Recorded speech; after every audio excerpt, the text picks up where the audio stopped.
Assalamualaikum warahmatullahi wabarakatuh. Saya Azhara Nabila, kelas 10E, ingin mempresentasikan ilmu ekonomi. Pengantar ilmu ekonomi.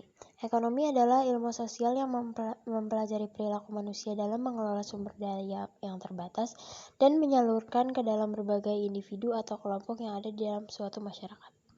Sejarah ekonomi.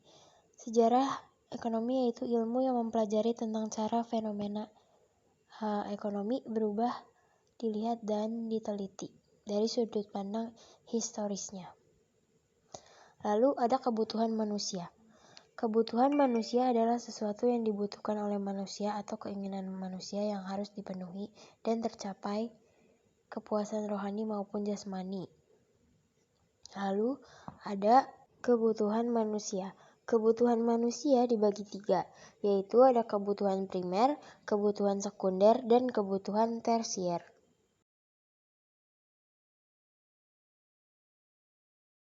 Kelangkaan sumber daya. Kelangkaan sumber daya dapat dipahami sebagai suatu kondisi di mana permintaan masyarakat melebihi jumlah pasokan yang tersedia. Hal ini akan menyebabkan penurunan sumber daya yang ada.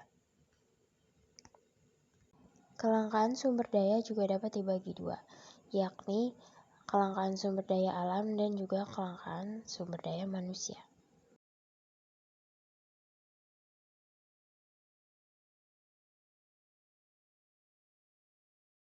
Pembagian ilmu ekonomi.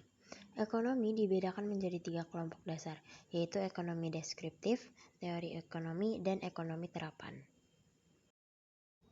Ekonomi deskriptif biasanya mengumpulkan informasi faktual terkait masalah ekonomi. Kelompok ekonomi ini menggambarkan keadaan perekonomian yang sebenarnya terjadi di masyarakat. Teori ekonomi. Ilmu ini bertugas menerangkan hubungan antara peristiwa ekonomi yang satu dengan lainnya, serta merumuskannya ke dalam suatu hukum atau teori ekonomi. Teori ini merupakan kerangka konsep yang berasal dari data-data konkret bersifat umum. Dan yang terakhir, ekonomi terapan.